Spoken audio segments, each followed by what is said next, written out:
My wife told me she was working late shifts to save for a vacation, but I tracked her phone to a fertility clinic where she's acting as a surrogate for her sister without ever discussing it with me. My wife Kayla and I have been married for 5 years. We've always been solid. No major fights, no infidelity, just a normal, boring, happy life. Her younger sister, Emily, has been struggling with fertility issues for years. We've supported her through the miscarriages and the failed IVFs, bringing over casseroles and letting her cry on our shoulders. It was heartbreaking, truly. But I never imagined it would destroy my marriage. About 2 months ago, Kayla told me she wanted to pick up extra shifts at work. She's a nurse, so long hours aren't unusual. But she said she specifically wanted to stack cash so we could take a dream vacation to Italy next summer. I was touched. I told her she didn't need to burn herself out for a trip, but she insisted. She started coming home late, exhausted, looking pale and nauseous. When I asked if she was okay, she just blamed the stress of the ER and the extra hours. Yesterday was her day off, or so I thought. But she said she got called in for coverage. Something felt off. She left her iPad on the counter unlocked, and while I was making coffee, a notification popped up.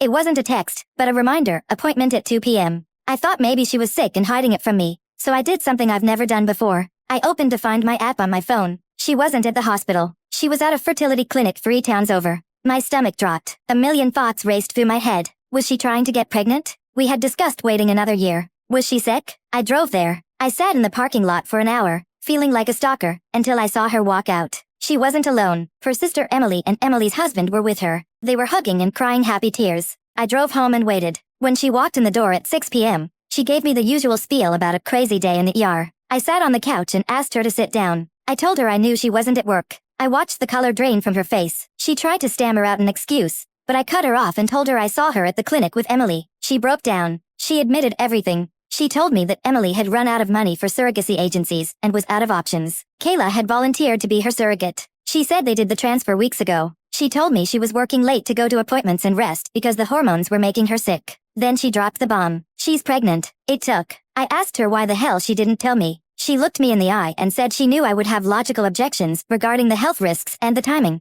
So she wanted to present it as a done deal so I couldn't say no. She said she did it out of love for her sister and that I was being selfish if I couldn't see the beauty in it. I feel violated. She made a massive life decision involving her body, our potential future family, and our finances without a single word to me. She's carrying another man's child, technically, while I'm sitting here thinking she's saving for a trip to Rome. I packed a bag and left. Now my phone is blowing up with texts from her and Emily calling me an unsupportive asshole. Am I the asshole for walking out? Or is this betrayal as big as I think it is? How do I even handle this legally? Commenter 1. Dude, this is insane. This isn't just a lie. This is a nuclear bomb. She didn't just hide a purchase or a night out. She hid a pregnancy. The fact that she said she hid it because you'd have logical objections is practically her admitting she manipulated you to get her way. You are not the asshole. You need to protect yourself immediately because depending on where you live, you might be the presumptive father of that child since you're married. Commenter 2. I'm a surrogate, gestational carrier, and the screening process involves the partner for a reason. Psych evaluations, legal contracts, medical checks. Husbands are always involved because it affects their life too. If she bypassed all that, she likely did this off the books or lied to the clinic about your consent. This is reproductive coercion in a weird way. She stole your voice in your own marriage. Don't go back until you have a lawyer. Update 1. 3 days later. I've been reading through the comments, and honestly, the validation kept me from losing my mind. Thank you to everyone who pointed out the legal aspect. I hadn't even considered that I could be on the hook for this child. I haven't gone home yet. I've been staying at this motel, ignoring most calls, but I finally agreed to meet Kayla in a public place yesterday to talk. I needed answers, specifically about how the hell this happened without my consent on any paperwork. We met at a coffee shop. She looked wrecked, eyes puffy, pale, clearly exhausted. Part of me wanted to comfort her, but then I remembered the lie. I sat down and told her I wasn't there to fight. I just wanted the truth. I asked her how the clinic allowed this without my signature. She hesitated, looking down at her coffee, and then admitted that she told the clinic we were separated. She lied to the doctors and the social workers, claiming I was out of the picture so she wouldn't need my sign-off. My jaw hit the floor. I asked her if she realized what that meant, that she had fundamentally lied about our marriage to medical professionals. She started crying, saying it was just a white lie to cut through the red tape because Emily was desperate. I asked her about the money, the saving for Italy thing. If she wasn't working extra shifts, where was the money coming from? And where was our savings going? This is where I almost flipped the table. She confessed that she was working some extra hours, but not for our vacation. She was paying for the medication. Apparently, Emily and her husband are broke from the previous IVF rounds. Kayla has been using our joint savings and her extra income to pay for the hormone injections and the clinic fees for the transfer. She's drained about $8,000 from our house down payment fund, disguising the withdrawals as transfers to a high-yield savings account that doesn't exist. I felt like I was gonna throw up. I told her she stole from us. She got defensive immediately. She said it wasn't stealing because it was for family, and that Emily would pay us back eventually once the baby was born and they got back on their feet. I asked her how they would pay us back if they can't even afford the procedure, but she just called me heartless again. Then she dropped another bomb. She said, "You need to come home and stop acting like a child. The stress is bad for the baby, and if something happens to this pregnancy, it'll be on your conscience." I stared at her. The manipulation was so blatant I couldn't believe I'd never seen this side of her before. She wasn't just asking for forgiveness. She was weaponizing the pregnancy against me. I told her that she made the choice to get pregnant without me, so the stress was her responsibility, not mine. I told her I wasn't coming home. I left the coffee shop and went straight to a lawyer's office. I didn't have an appointment, but I paid for an emergency consultation. The lawyer told me I am in a very precarious position. Since we are married, in my state, I am legally the father until proven otherwise. If Emily and her husband decide to bail, or if something happens to them, I could be liable for child support. I need to file for a denial of paternity immediately, but it's complicated because the child isn't born yet. The lawyer also said that since she used marital funds, I might never see that money again unless I divorce her and fight for it in the settlement. I'm sitting here realizing this isn't just a rough patch. She lied about her location. She lied about our marriage status to doctors. She stole our money, and now she's trying to guilt-trip me into submission. But the worst part happened an hour ago. Emily called me. I finally picked up. I expected her to apologize. Instead, she screamed at me. She told me that I was ruining her miracle and that if I divorced Kayla, and stressing her out and endangering her niece or nephew. She said, "Kayla promised me you would come around. Don't make her a liar." I hung up. I feel like I'm the villain in their twisted fairy tale. I don't know if there is any coming back from this. Is there any way to salvage a relationship after financial infidelity and a secret pregnancy?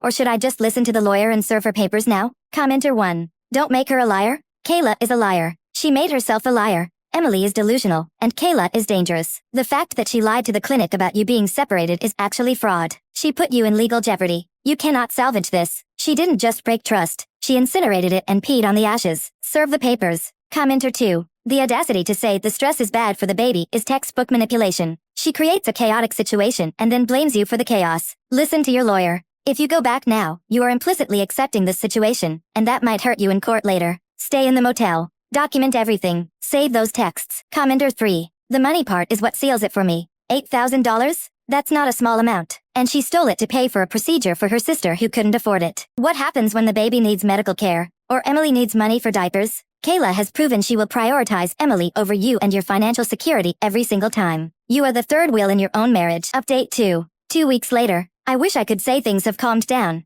but my life has officially turned into a circus. I took the advice from the last post and I didn't go back home. I stayed in the motel for another 3 days before moving into a short-term rental apartment. It's small and smells like lemon and sadness, but it's better than sleeping in the same bed as a stranger. I authorized my lawyer to file for divorce. He also filed an emergency motion to freeze our remaining assets so she can't drain any more accounts. The moment Kayla got served, this sad, apologetic wife act vanished. She turned into someone I don't even recognize. But the worst part isn't even Kayla right now. It's her family. My phone has been ringing non-stop. Her mother, her father, Emily, Emily's husband, even a cousin I've met twice. They aren't asking for my side of the story. They have formed a phalanx around Kayla. The narrative they are spinning is wild. I am abandoning my sick, pregnant wife during a mental health crisis because I am jealous of the baby. I went to the house on Tuesday to get the rest of my clothes and my computer. I made sure to go at 10 a.m. when I knew Kayla would be at work, or so I thought. When I unlocked the door, the chain was on. I had to knock. Kayla's mother answered. She didn't even say hello. She just stood in the doorway,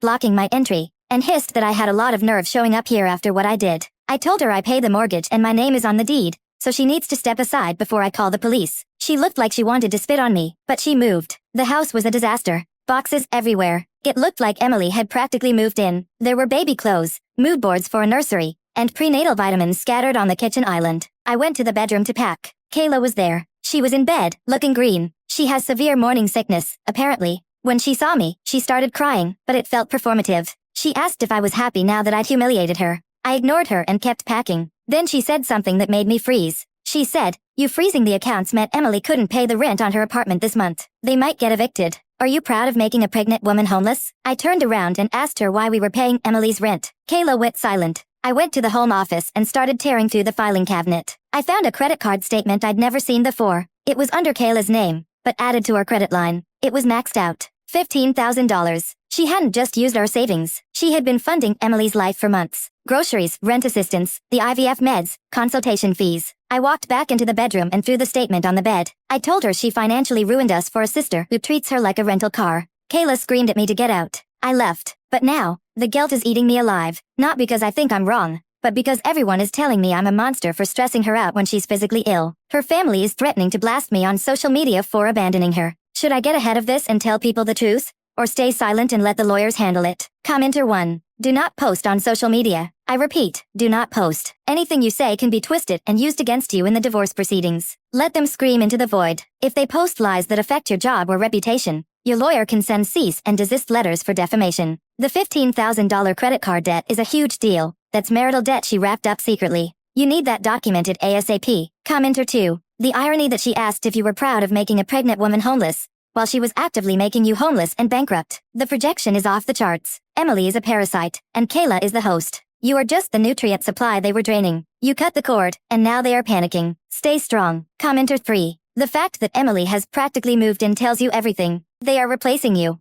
Kayla chose her partner, and it's your sister. It's weird, enmeshed, and toxic. You finding that credit card statement is the nail in the coffin. Do not feel guilty. She is sick because of a choice she made, and she is broke because of choices she made. Update 3. 1 week later. Things have escalated to a level I didn't think was possible. 2 nights ago, I was at my rental, trying to work. It was around 11 p.m. My phone rang. It was Kayla. I let it go to voicemail. She called again immediately. Then a text. Please pick up. I'm bleeding. Emily won't answer. My blood ran cold. Despite everything, the lies, the theft, the betrayal, I'm still a human being, and she's still my wife, on paper. I called her back. She was sobbing, hysterical. She said she was in severe pain and there was blood. She called Emily and her husband, but their phones were off, probably sleeping. She was scared to call an ambulance because of the cost. Since I froze the accounts, she's terrified of spending money, which is ironic given the debt. I drove over. I broke every speed limit. When I got there, she was curled up on the bathroom floor. It looked bad. I didn't say a word about the divorce or the fight. I just scooped her up, put her in my car, and drove to the ER. She held my hand the whole way,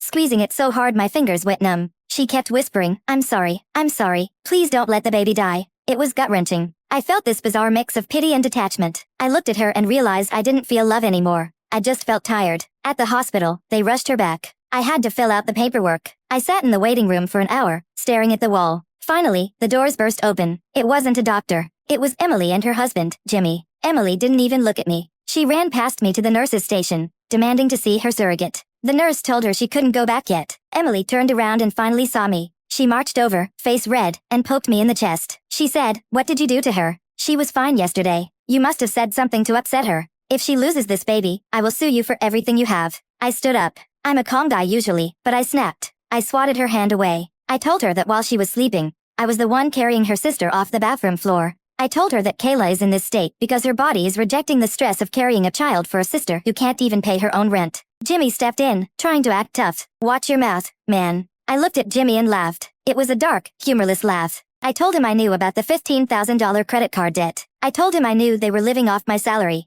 I told him that the free ride was over, and if they wanted to sue me, they'd better get in line behind my divorce lawyer. Just then, the doctor came out. He looked confused by the tension. He asked for the husband. I stepped forward, but Emily tried to shove past me. "I'm the mother," she said. The doctor looked at the chart, then at me. "Mr. OP, your wife is asking for you." The look on Emily's face was pure venom. I followed the doctor back. Kayla was hooked up to monitors. She looked tiny in the bed. The doctor explained she had a subchorionic hematoma, a bleed near the placenta. It's common, but she needs absolute bed rest. High risk, no stress. Kayla looked at me with those sad, puppy-dog eyes. "Did you tell them?" she asked. "Tell who?" "Emily. Did you tell her the baby is okay?" That was her first thought. Not us, not me, not even her own health really. She was terrified of disappointing Emily. I told her the baby was fine. Then I told her that Emily was in the waiting room threatening to sue me. Kayla closed her eyes and let out a sigh. "She's just scared, OP. You have to understand." "I don't have to understand anything," I said quietly. "I'm leaving, Kayla. Emily is here. Jimmy is here. They are the parents. This is their job. You can't leave me here," she whispered. "I have to. I'm not the father. And I'm not your husband anymore. Not really." I walked out. I passed Emily and Jimmy in the hallway. I didn't stop. I walked out to the parking lot, got in my car, and screamed until my throat hurt. Yesterday, my lawyer called. He said Kayla's lawyer, paid for by her parents, presumably, is contesting the freeze on the assets, claiming she needs access to funds for medical necessities related to the pregnancy. My lawyer says we might have to release some funds, but he's pushing for the sister to be liable for the medical costs. But here's the kicker. Kayla's parents have started a GoFundMe. The title? Help Our Daughter Kayla Escape an Abusive Marriage While Carrying a Miracle Baby. It has pictures of us. It names me. It says I cut off her access to money and abandoned her during a medical emergency. It's already been shared 500 times by people in our town. I'm getting DMs from strangers calling me a deadbeat. I feel like I'm drowning. The truth doesn't seem to matter against a pregnant woman crying on the internet. The GoFundMe is ruining my reputation. My boss even called me asking about personal issues. Do I sue for defamation now?